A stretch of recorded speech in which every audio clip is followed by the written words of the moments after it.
Hi, ഇന്ന് നമ്മൾ ഉണ്ടാക്കാൻ പോകുന്നത് ബോളിയാണ്. ട്രിവാൻഡ്രംകാരുടെ ബോളി. ആദ്യം വേണ്ടത് പരിപ്പ്. 2 ദിവസമായി ഞാൻ വെള്ളത്തിൽ ഇട്ട് വെച്ചിട്ടുള്ളത്. സോ ഇത് ഓൾറെഡി കുതിർത്തൊക്കെ ഇരിക്കുകയാണ്. നമുക്കിത് അരച്ചെടുക്കണം. Come on.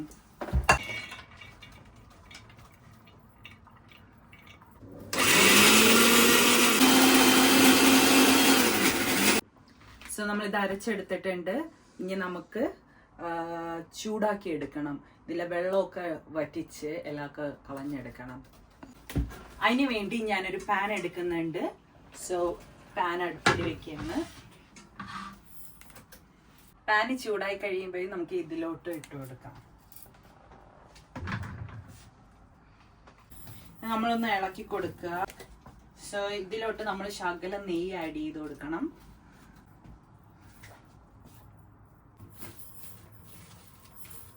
ഞാൻ കുറച്ച് ഷുഗർ ആഡ് ചെയ്യുന്നുണ്ട്. സോ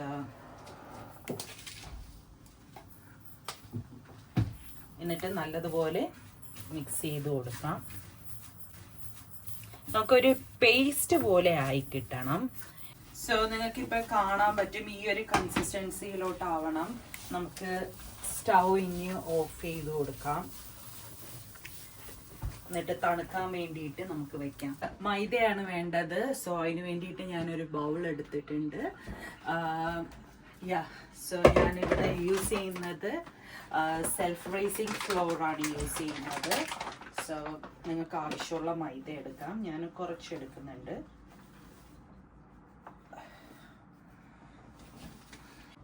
സോ ഞാൻ ശകല എണ്ണ ഒഴിച്ചു കൊടുക്കുകയാണ്. എന്നിട്ട് നമ്മൾ വെള്ളം ആവശ്യത്തിന് ഒഴിച്ച് നമ്മൾ എങ്ങനെയാണോ ചപ്പാത്തിക്ക് മാവ് കുഴയ്ക്കുന്നത് അതേപോലെ നമ്മൾ കുഴച്ചെടുക്കണം. ഈ ഒരു കൺസിസ്റ്റൻസിയിലോട്ട് കൊണ്ടുവരണം.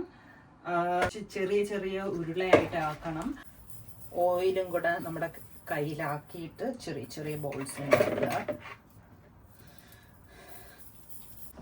സോ നമ്മളിവിടെ ബോളുകളാക്കി വെച്ചിട്ടുണ്ട്.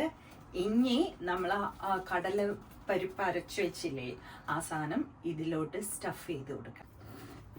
ഇങ്ങനെ നമുക്ക് ആക്കിയിട്ട് ഇതിൻ്റെ അകത്ത് ഈ ഒരു സ്റ്റഫിങ്സ് നമുക്ക് ഫില്ല് ചെയ്ത് കൊടുക്കാം.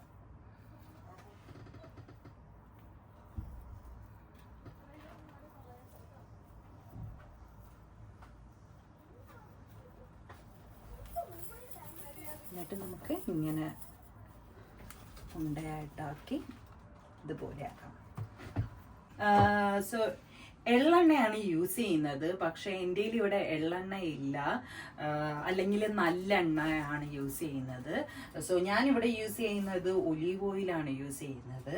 സോ കുറച്ച് ഒലീവ് ഓയിൽ നമുക്ക് ഇതിലോട്ട് ഒഴിച്ചു കൊടുക്കാം. ഇവിടെ ഈ എണ്ണയിലോട്ട് ശകലം മഞ്ഞൾപ്പൊടി ഇട്ട് കൊടുക്കുകയാണ്. കളറിന് വേണ്ടിയിട്ടാണ് ഞാൻ ഇട്ട് കൊടുക്കുക. ഇതൊന്ന് മിക്സ് ചെയ്ത് കൊടുക്കണം. ഇനി നമുക്ക് ഈ ഓരോ ഉരുളകളായിട്ടുള്ളത് നമുക്ക് ഈ എണ്ണയിലോട്ട് ഡിപ്പ് ചെയ്ത് കൊടുക്കാം. ഈ ബോള് ഉണ്ടാക്കിയത് ഇനി നമ്മൾ പരത്താൻ പോവുകയാണ്. ചപ്പാത്തി പരത്തുന്നത് അതേപോലെ അങ്ങ് പരത്തിയെടുത്താൽ മതി. ഇത് ചുട്ടെടുക്കണം. ചപ്പാത്തി എങ്ങനെയാണ് ചുട്ടെടുക്കുന്നത് അതേപോലെ നമുക്ക് ചുട്ടെടുക്കണം. സോ ഞാൻ പാൻ എടുത്ത് അടുപ്പിൽ വെക്കുന്നുണ്ട് ചൂടാക്കാൻ വേണ്ടി. ഒന്ന് വെയിറ്റ് ചെയ്യുക ചൂടാവാൻ വേണ്ടി. ഞാൻ ഇവിടെ എല്ലാം പരത്തി എടുത്തിട്ടുണ്ട്. ഇനി നമുക്ക് ഓരോന്നായിട്ട് ചുട്ടെടുക്കാം.